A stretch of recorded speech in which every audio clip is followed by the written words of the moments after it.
لکھا تھا وہ آنے والے ہیں، وہ آنے والے ہیں، وہ آنے والے ہیں، وہ آنے والے ہیں۔ حضور مفتی اعظم کہتے ہیں رسول انہی کا تو مصداق سنانے آئے ہیں، انہی کے آنے کی خوشیاں منانے آئے ہیں۔ جو چاہیں گے جسے چاہیں گے یہ اسے دیں گے، کریم ہے یہ خزانے لٹانے آئے ہیں۔ جو گر رہے تھے انہیں نائبوں نے تھام لیا، جو گر چکے ہیں وہ جو گر رہے تھے انہیں نائبوں نے تھام لیا، جو گر رہے تھے انہیں نائبوں نے تھام لیا، جو گر چکے تھے یہ انہیں سینے لگانے آئے ہیں۔ اور نصیب تیرا چمک اٹھا دیکھ تو نوری عرب کے چاند لہر کے سڑھانے آئے ہیں۔ رسول اللہ صلی اللہ علیہ وآلہ وسلم کی آمد سے پہلے ہر نبی بشارت دیتا تھا وہ آنے والے ہیں، وہ آنے والے ہیں، وہ آنے والے ہیں۔ سایہ مصطفیٰ غوث اعظم کی ولادت سے پہلے حسن بصری بشارت دے رہے ہیں وہ آنے والے ہیں، جنید بغدادی بشارت دے رہے ہیں وہ آنے والے ہیں، ابو بکر شبلی بشارت دے رہے ہیں وہ آنے والے ہیں۔ اللہ اکبر،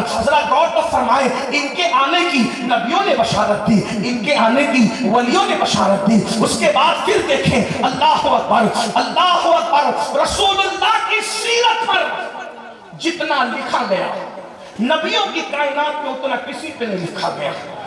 مومنوں نے بھی لکھا، کافروں نے بھی لکھا، منافقوں نے بھی لکھا، مخلصوں نے بھی لکھا، حضور کی سیرت پر سب نے لکھا۔ نبیوں میں جتنا نبی رحمت پر لکھا گیا، خاتم الانبیاء پہ لکھا گیا، ولیوں میں سب سے زیادہ جس پہ لکھا گیا وہ حضور غوث الاعظم دستگیر شیخ عبد القادر جیلانی کی زندگی ہے۔ اور ایک بات یاد رکھنا، غوث پاک پر صرف مولویوں نے نہیں لکھا، غوث اعظم پر محدثین نے بھی لکھا۔ ملا علی قاری جیسا محدث جس نے بخاری شریف کی شرح کی، ملا علی قاری جیسا فقیہ جس نے فقہ اکبر جو امام اعظم کی کتاب ہے الفقہ الاکبر کی شرح لکھی ملا علی قاری۔ ملا علی قاری وہ انسان ہے جو بیک وقت تو محدث بھی ہے، فقیہ بھی ہے اور الحمدللہ عظیم مورخ بھی ہے۔ وہ ملا علی قاری حضور غوث الاعظم دستگیر کی سیرت لکھتے ہیں، اور ایک نہیں، میری اپنی ناقص معلومات کے مطابق کم و بیش 3 کتابیں آپ نے تحریر فرمائی، اور محققین نے تو اس کی تعداد 7 تک پہنچائی ہے۔ بہرحال جو بھی ہو، لیکن اللہ اکبر، پھر اس کے بعد دیکھیے امام اربنی جیسا شخص غوث اعظم کی سیرت پہ کتاب لکھ رہا ہے، امام یافعی جیسا شخص غوث اعظم کی سیرت پہ کتاب لکھ رہا ہے، محقق علی الاطلاق شیخ الشیوخ شیخ عبدالحق محدث دہلوی جیسی ہستی حضور غوث الاعظم کی سیرت پر کتاب لکھ رہے ہیں۔ تو رسول اللہ کا یہ سایہ ہے سرکار غوث اعظم۔ تو جتنا رسول اللہ پر انبیاء کی کائنات میں سب سے زیادہ لکھا گیا اور ولیوں کی کائنات میں سب سے زیادہ غوث اعظم پر لکھا گیا۔ پھر دیکھیں انبیاء کی کائنات میں کسی نبی کو 1 معجزہ دیا، کسی نبی کو 2 معجزہ، کسی نبی کو 3 معجزہ، اور سب سے زیادہ جس نبی کو معجزہ دیا وہ حضرت موسیٰ علیہ السلام تھے۔ علامہ مفتی احمد یار خان نعیمی رحمت اللہ علیہ تفسیر نعیمی میں لکھتے ہیں حضرت موسیٰ علیہ السلام کے کل معجزات تھے 9۔ قرآن کہتا ہے 9 آیات بینات، ہم نے ان کو 9 نشانیاں دی، 9 معجزے۔ حضرت موسیٰ کو کل معجزے 9 دیے ہیں، یہ حضرت موسیٰ کے سب سے زیادہ معجزات تھے، اور ہمارے آقا علیہ السلام نے ایک سفر تبوک میں کم و بیش 1500 معجزوں کا اظہار فرمایا۔